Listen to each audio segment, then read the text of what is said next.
Now, you know, I used this picture to represent my class, and you might not know anything about this picture. It's a picture of Jonah being thrown up out of a whale's belly after spending 3 days inside it. It's an old biblical story. It's a myth.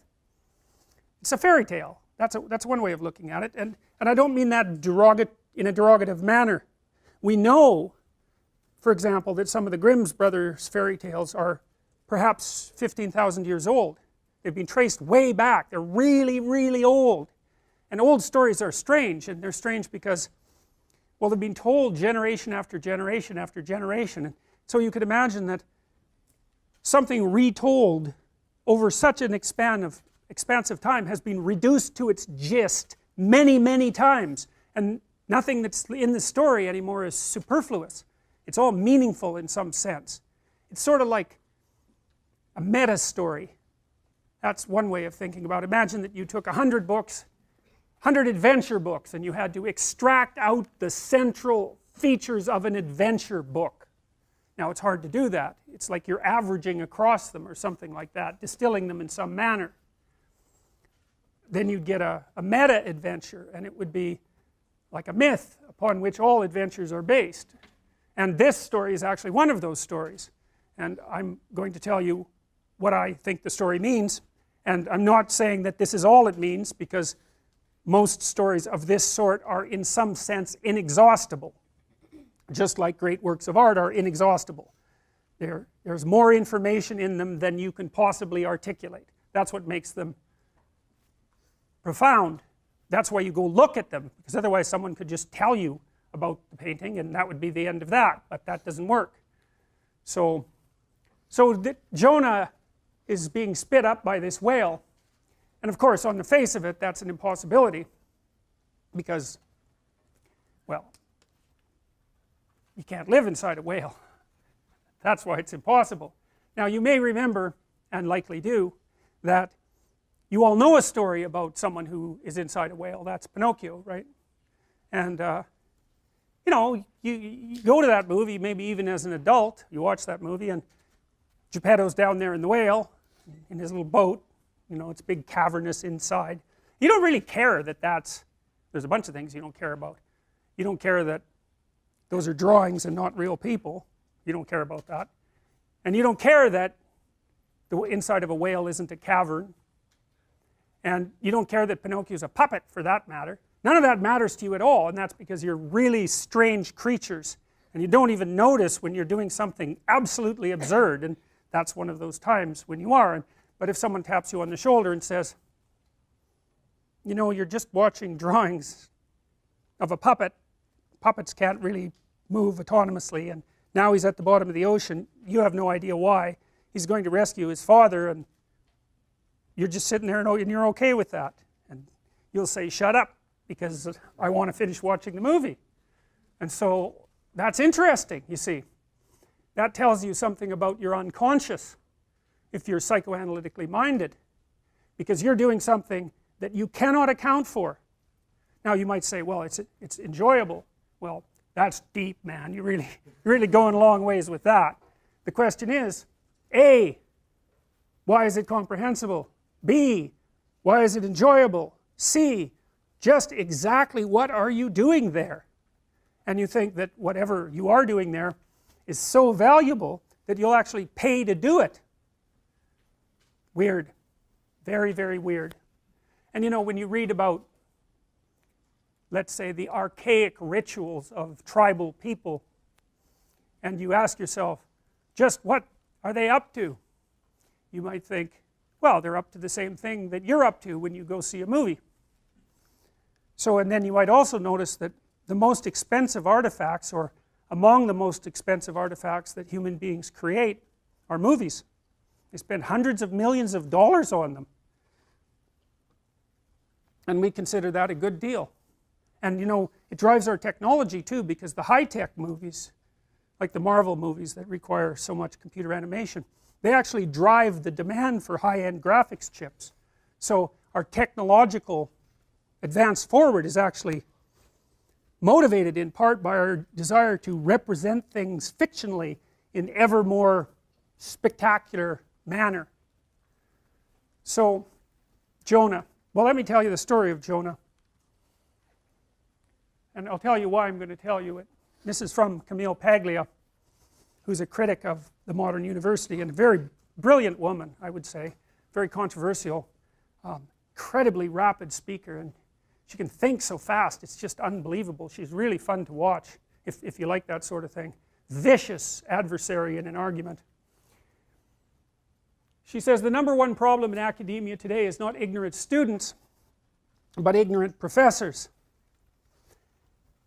who have substituted narrow expertise and theoretical sophistication, a preposterous term for breadth and depth of learning in the world history of art and thought.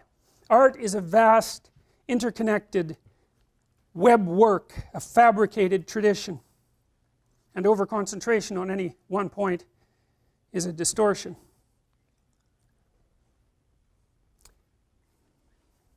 Here's the problem. I wrestled with this when I was trying to understand some of the things that I'm going to teach you about. There's some things that you kind of have to grasp as a whole. You know, sometimes you have a flash of insight and a bunch of things that you didn't know were related fall together. That's supposed to happen in psychotherapy when you link different disparate patterns of behavior together because you've linked them, say, with a single cause, and you get this like excited feeling of illumination and possibility.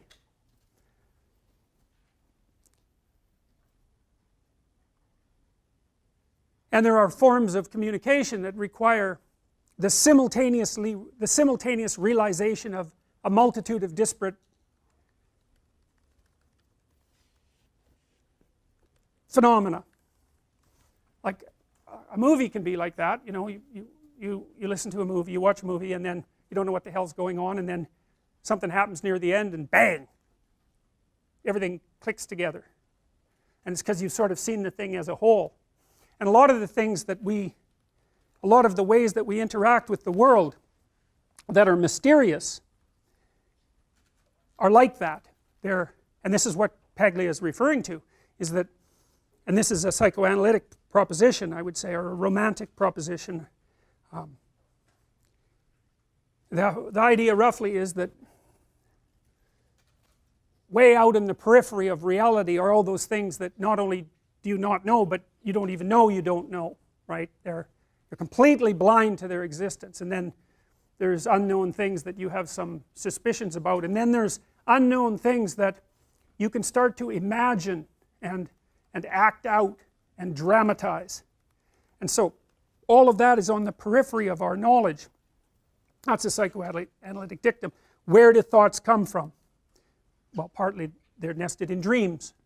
Dreams are the birthplace of thoughts. Fantasy, it's not that surprising. Fantasy is the birthplace of ideas. You know, if you're thinking about what you're going to do in the future, you enter into a reverie, a dream state, and you contemplate multiple possibilities, and then you start thinking them through. Use your imagination to search beyond where you are. And the collective human attempt to do that is our mysterious, humanistic, artistic tradition, which is very difficult to justify from a formal, articulate point of view. What good is dance? Like, what is it that you're doing when you're dancing? Well, you don't care because you like to dance. Why? Well, you don't know, but you do. It's built into you. Music. Music's a human universal.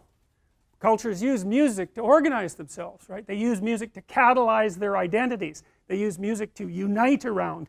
You know, in more archaic societies, less differentiated societies, let's say, you know, a mask that represents part of the family tradition will have a particular design, and there'll be a particular song written for it, and there'll be a particular dance about it.